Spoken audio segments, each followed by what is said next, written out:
What is up, race fans? It's been a busy day of racing here in the U.S. We've got IndyCar from Alabama. We had Formula One in Miami, and then the Cup Series, the nightcap from Texas Motor Speedway. Phil, I enjoyed myself. I had a great day sitting on the couch watching cars go right and left and in circles. And that Cup race was actually fairly enjoyable for, I think, what a lot of people expected. Yeah, it seemed like it was going to settle in to be somewhat of a snoozer, and then the action started picking up, at least as far as contact on the track. But it was a pretty good day for I would say auto racing as a whole. Maybe not as much on the IndyCar side, but I'll take it though with what Alex Palou was doing there in the IndyCar series. I don't think we haven't seen that type of open wheel dominance in a road course centric discipline since Sebastian Bourdais in the early 2000s. What he has the ability to do in a race car and what that Chip Ganassi racing team has, there is certainly something special, and I look forward to seeing how he continues his momentum into the month of May. Next stop for IndyCar is, of course, the famed Indianapolis Motor Speedway for the road course and then qualifying. And then 3 weeks from today, the greatest spectacle in racing. Correct. Yeah. I mean, he's an excellent driver. Palou is like, he shows why he's worthy of people talking about him possibly getting the F1 seat at some point in time. But it's almost like Indy has been his Achilles heel a little bit, but I think maybe this is the year where he is able to pull that race out. But we'll see. It's Penske's playground almost, literally and figuratively. Literally and figuratively. Well, Alex Palou had him covered in Alabama. McLaren had him covered in Miami, and then today in Texas. I think it was kind of dealer's choice there for a while. You had Austin Cindric led laps. Mm-hmm. Josh Berry led laps. Kyle Larson was out front. There were a lot of guys with a chance. And then at the end of the day, Deuce is wild. Joey Logano comes home, your big victor. I don't think he stole this one. He methodically kind of marched his way forward and became a factor at the end and took advantage of some misfortune. And now he's, we haven't talked about him positively much this season. Most of our comments have been like, well, it's an even year for Joey, so we're not going to hear from him. Right. And now he's, much earlier on in the season, he's now locked into the playoffs. Yeah, it's just insane. Like you say, and even he alluded to that in his, interview on the front stretch of after the race. He said that this was a race where it wasn't like he went out and dominated, led a whole bunch of laps, or was up there all the time, but he just kind of pulled, something reminiscent of, Kevin Harvick. Where did he come from? He kept himself clean for the most part all day, and he was there at the end where, guys like Larson, and Blaney and, unfortunately McDowell, where they all seem to somewhat, fall back, especially in Larson's case. I don't think we ever actually heard what was going on with the car towards the end there, but, he was there at the right place and the right time. And, now we can stop talking and saying, will that win come? When will it come? Is this going to be one of those years where he wins one in the last few races before the playoffs start? But, all in all, it was a good day, and a good day for Penske as well, if you think about it. You had Cindric, who was up front. Blaney was up front for the most part, in stages 2 and 3. But, just it was a moment that Joey Logano needed and that team. Absolutely. And it showed that the events of last week, obviously, Cindric getting the win at Talladega, Joey coming home with the top 5 and then getting DQ'd, shows that the speed they had was not a fluke. Also, Josh Berry had that race on lock. That's a Penske, we'll call it a Penske car. Yeah. Penske adjacent for sure. So they definitely had speed there in Atlanta. And Ryan Blaney rallied, after the Gregson spin earlier in the race. He restarted 33rd. And rallied from there to be in contention for the win. Our intrepid at-Trek reporter Brian Nolan is joining us live from outside. It looks like the media center. Are you by the media center or are you by the Torchy's Tacos? I'm by the media center, guys. Hopefully my audio is all right. I haven't some 5G issues. Okay, perfect. Just making sure. But yeah, I'm just right outside the media center. Right, if you can look like right over there, that's where Victory Lane is at. Yeah. Yep, there you go. So that is where we saw, surprising, in my opinion, Joey Logano get his first victory of the season, and Team Penske going back-to-back, as Austin Cindric won last week, and you have Joey Logano winning this week. It was really only a matter of time, though, before the flagship Penske cars found victory lane this season. Yeah, and I mean, in my opinion, I thought if we were going to see a Team Penske guy win, it would have been Ryan Blaney. And for most of the race, it looked like it was going to be a battle between him and Larson, and even Reddick. Cindric was at the front as well. But when it mattered most, guys, Joey Logano got it done. And all it took was like 17 million wrecks, but it took 17 million wrecks, and 22 teams are now celebrating. We didn't set the record for cautions this year. That was 16. We came home with 12. We flirted with it. It looked there for a while. They tried everything they could to not bring home many running. Today, 26 cars were running at the finish at this one. And it's been a long time since we've had that level of attrition at a non-plate cup race. I'll tell you. Yeah, I mean. Oh, yeah. Go ahead, Bill. Sorry, buddy. Yeah, I'll tell you that it reminds me of like the early Texas races, like when nobody knew how to drive that place in the late 90s, early 2000s. They crashed them up a ton then, but history repeats itself. It does. Statistically speaking, Jimmy Johnson is still the best active driver at Texas. He's still technically an active driver because he didn't start the Daytona 500 this year, but he owns like every statistical category. I'm looking at the rundown now. It was a place that the 48 team owned for a long time, and then we kind of collectively, as a fan base and journalists, hated on it for a number of years because the racing there was so boring. And now in the last couple of years, Texas has become, I think, a must-watch. You got to tune in to at least see what's going to happen. The mile-and-a-half racing is a lot better with the new car than we have seen on the short tracks and on the super speedways. So looking forward to Kansas next week too. Yeah, to piggyback off of Kyle's point, it feels like there's two parts of that. One is the mile and a half, and everyone is just in love with mile and a half, and for good reason, because it provides good racing. I think second off, though, is with this track in particular, it's the entire track is getting more and more less grip. And with that being said, it means tighter and tighter racing. I'm looking at my notes right now, guys.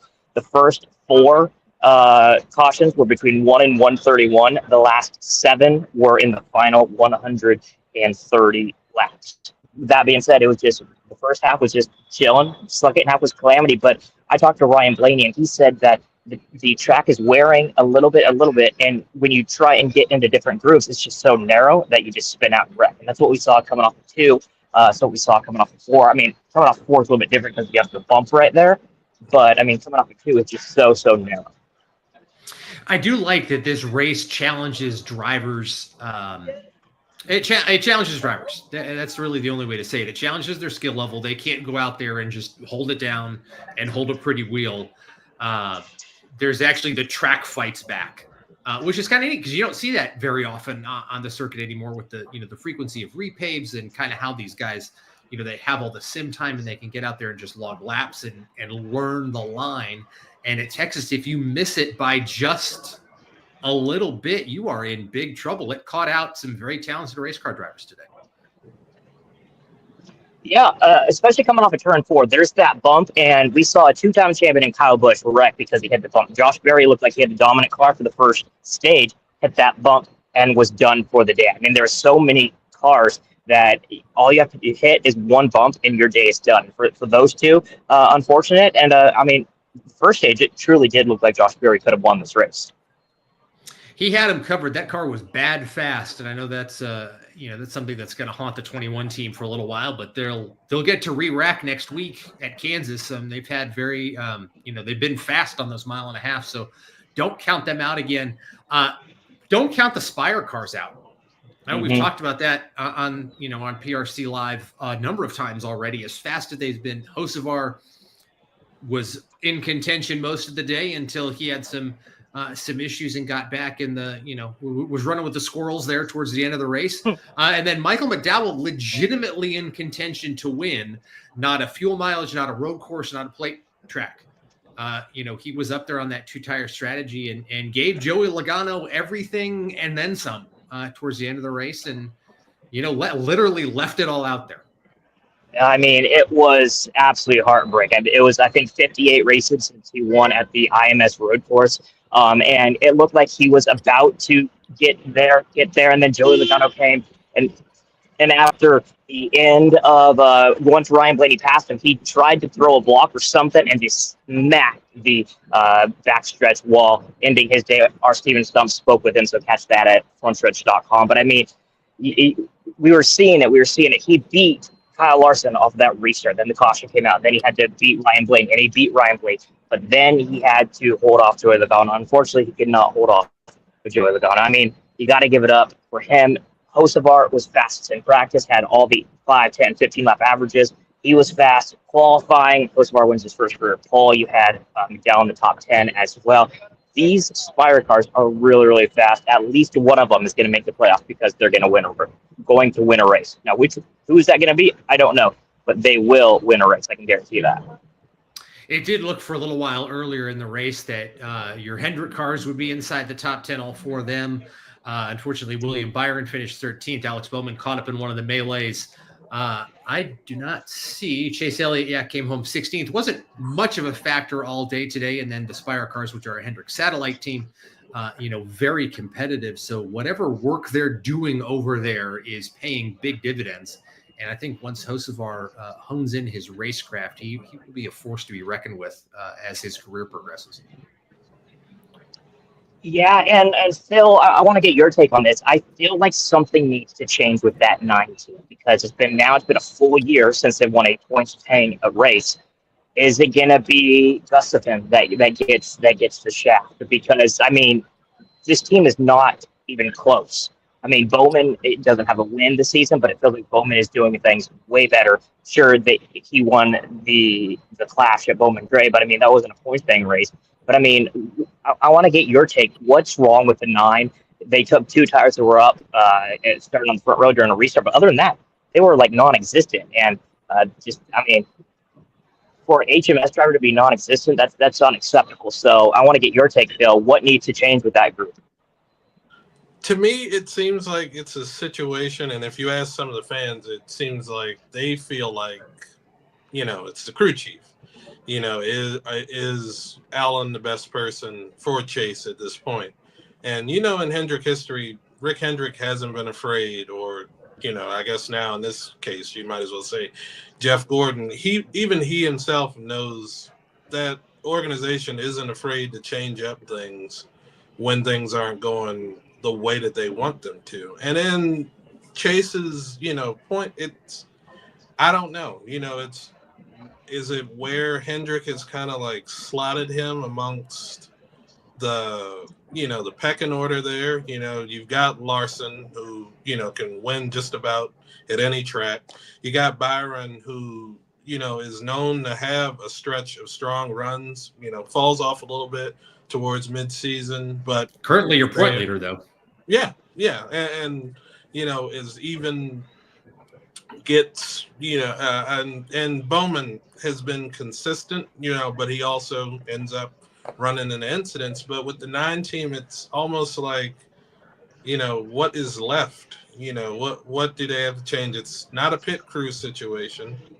I mean, sometimes Chase does mess up on pit road, but that's a pit road limiter thing. That's it's mostly crew related. So it just feels like, I don't know, maybe it seems like a change needs to be in order for, maybe a engineer on the team, someone young or someone that's next up, even someone on the Xfinity side that can come up and, help them and get them back into position.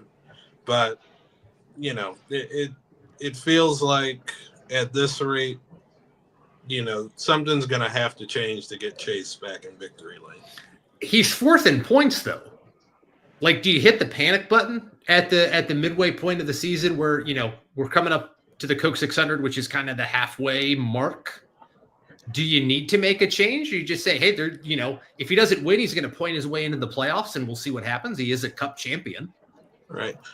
Well, I think if he doesn't, let's say if we get to right around cutoff point time, and if he's waiting until, we get to the cutoff race and still doesn't have a victory, he could still point his way in, but then you have to start looking at once, or if he is eliminated before the end of the season, what do they do from there? But, they've been known to shut people up. He'll go out and he'll have 5 or 6 good races in a row, and, it'll be back to almost like normal for them. But, I don't know. It feels like it's a thing where it's like a strong start to the season is good for them, and then I guess in a way it's almost just like with Byron's team.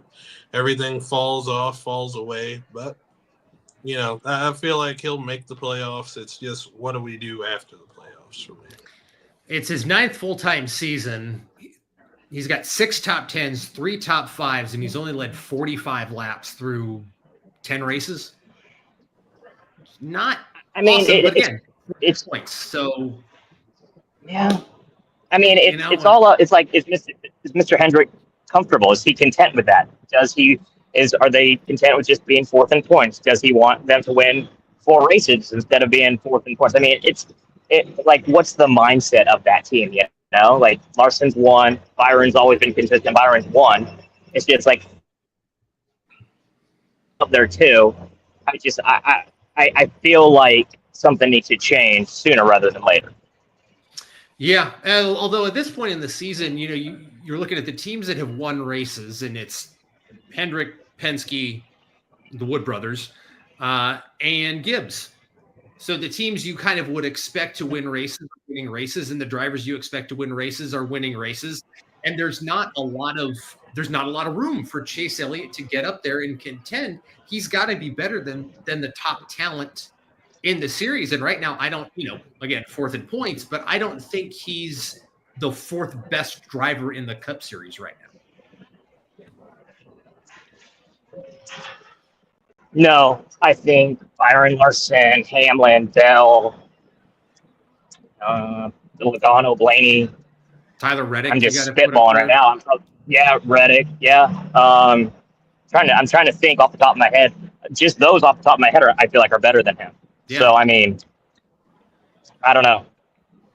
It's an interesting question, and of course, next week he could go out and lead 300 laps at Kansas and put us all to shame, and we'll be back here eating our words. Which, could happen.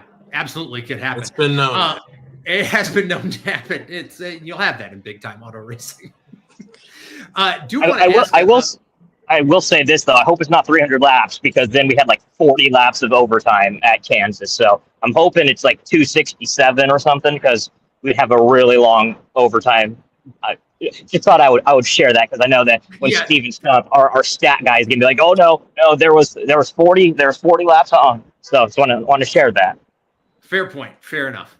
The other thing I want to ask about, there looked to be a little, again, this race had a little bit of everything. There were long green flag runs. There were lots of lead changes. There were crashes. There were passes, drama on pit road, and there was some post-race beef between Chris Bell, who we haven't really heard from since he rattled off 3 wins to start the season, and John Hunter Nemechek. What was that about? I was with the top 5, so I didn't even see that confrontation until after we got back to the media center.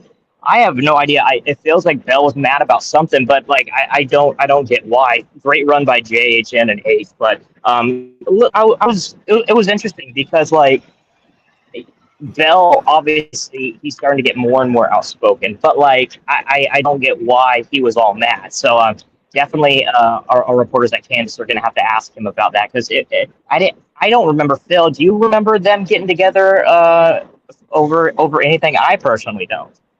No, I mean, unless it was something that happened on that last restart, or if it maybe happened earlier in the race. Fox showed like, I want to say maybe 20 to 25 seconds of it.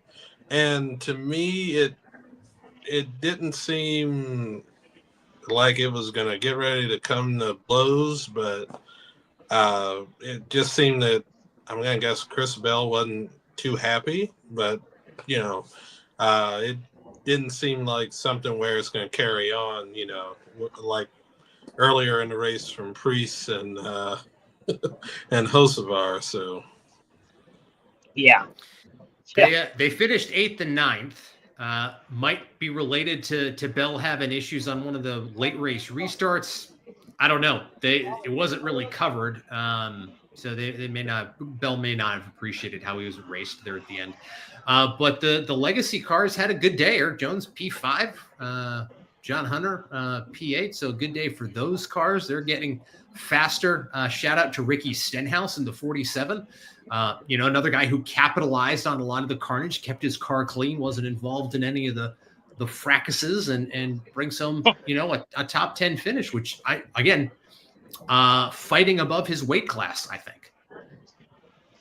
Yeah, fantastic run for both of those guys. First off, with Legacy, 5th and 8th, another top 10. I want to correct me if I'm wrong, if you guys know off the top of your head, but I think that's the first double top 10 since, I want to say Daytona, maybe Atlanta if they did get there, but I know at least for a fact they did it at Daytona. And then Stenhouse, once again, fantastic run, finishes in 6th. Tried to find him after the race, was unable to. But all you have to do, especially today, was just survive, and that 47 team did, and they got a good finish out of it. Yeah, Daytona would have been the last double top 10 for Legacy, with Perfect. Jimmy Johnson coming home 3rd. Yeah, at the Daytona 500. He was a few car lengths away from grabbing his 3rd championship there. So a lot of and again, Trackhouse, we kind of every week we come back to this looking at the rundown. You don't hear from them all race, and then all of a sudden you look at the results and you're like, oh, they actually, they showed up today. Chastain probably needed a couple more laps to get to Logano, I think, or sends it a little earlier on that restart.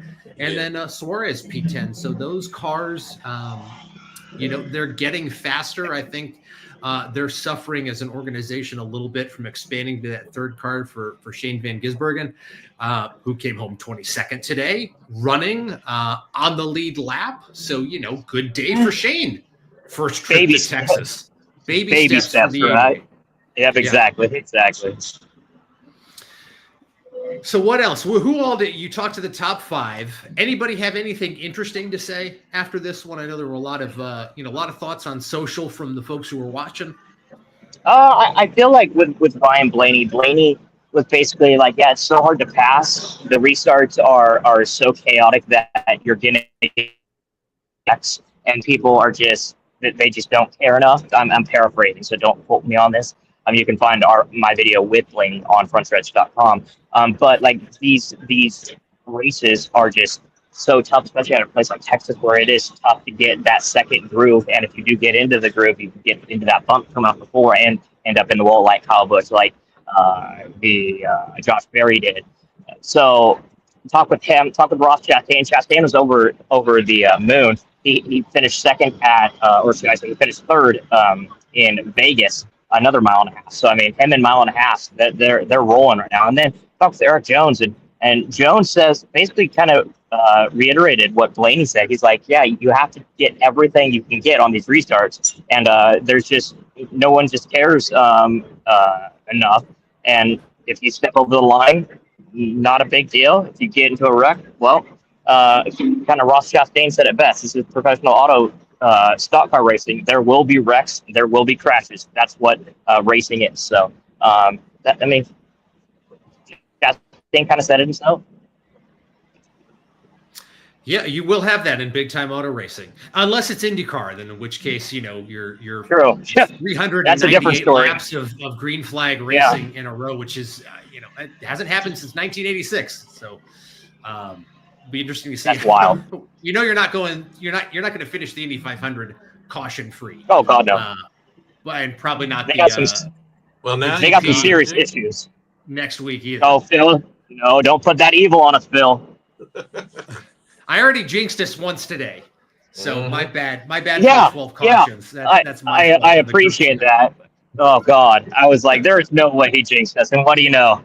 He did. So appreciate that, man. Thank you. Hey, we still had our scheduled start time, so all True. good there. Interesting, just a fun little statistical quirk. Joey Logano last won at Texas 10 years ago, or 11 years ago. 2014, when he became the youngest Cup winner in Texas history at age 23. So do with that little bit of information what you will. But Logano, multi-time victor, his 37th Cup victory in 590 starts. The three-time champ, obviously destined for the Hall of Fame. At 34, you think, wow, he's not that old. But in race car years, he's getting on up there. Kyle Busch just turned 40. Mm-hmm. There aren't that many guys left in the paddock who've been around since the Car of Tomorrow era. And Denny Hamlin is the only driver in the field, apart from Jimmy Johnson when he starts, who has laps in every iteration of the Cup car since 2002. I did not know that. Yeah. Interesting. So the Gen 5s, the Car of Tomorrow, or the Gen 4, the Car tomorrow, the Gen 6, and now the Gen 7 car. Yeah. And wouldn't it mean that would probably mean Denny has won in all of those, hasn't he? Denny has won in all of those. Yeah, so. He's the only active driver to have a win in every style of Cup car in the last 2 decades. Mm-hmm. So again, do with that information what you will. Yeah. Yeah. But that's why he's that's why he's got 53 career victories, one of the greatest to ever strap one of these cars on and go to work. Yeah. And a very rare engine failure out of TRD today. Yeah, that was a weird deal. He went into one. There was fire that came out of his car, and then it just into flames. A really weird deal. I thought there was another one, Chris Buescher, but it ended up being just a tire issue. But yeah, really weird deal out of Hamlin. Our Steven spoke with him, so I checked that out at frontstretch.com. Eric, he's not a big fan of Denny, but that is impressive. I agree. 2 decades worth of wins in different style of cars. It is impressive. But Denny, I think, broke a streak of 21 races on the lead lap, or 20. It's either 21 or 25. One of them I'm right about. Staying on the lead lap at the end of the race. That obviously went up in smoke, pun intended. But he'll get another shot at it coming up at what people call the best racetrack on the circuit 1 week from today at Kansas. Absolutely have to agree with that. I know we're not in the heyday of the Cup Series where money's being thrown around left and right and they're building new tracks, but more mile and a halves. Mm-hmm. I know there was that push to get to the short track. We need to get back to the roots of the sport. Okay, let's get the car a little better. Right now, we know that this car puts on great racing at mile and a half, as does the Xfinity platform. I was all prepared to come on here this evening and say, hey, let's throw the next gen car out. Everybody runs the Xfinity platform just like they did back in the the 90s, where the Cup car and the Busch Series car were identical, just different horsepower. Mm-hmm. And let everybody go to work, and then we got a race like today, which was pretty good. So I'm looking forward to Kansas next week. All right, as we wrap up, final thoughts from the track. Brian, what you got for us? Fun track. First time being at Texas Motor Speedway. I was at COTA earlier for the for that first ever time. Fun track. I'm glad to see that it's wearing out a little bit. I'm glad to see the grip is starting to decrease little by little. Interested to see what what happens to Kansas and who's going to be the comers and goers. I still feel like Larson, Byron, the usual suspects are going to be at the front when we head to Sunflower State next week. But I mean, I was looking at Team Penske. Cindric was looking really, really good. You saw obviously Blaney was up there, so all three Penske cars could be up there as well. But I mean, Joey Logano, he's just like a little snake. He slithers in the grass until it's time, and then he finds a way to get it done. And once again, he found a way to get it done. That's right. Phil? Yeah, looking forward to Kansas this weekend coming up. It's a great track. It's always provided action, and always it seems it comes down to a close finish each time, especially over the past few years. We had that great finish under the lights last year. And then, the Hamlin and Lawson a few years back. So I don't know. I'm excited to see how this weekend plays out.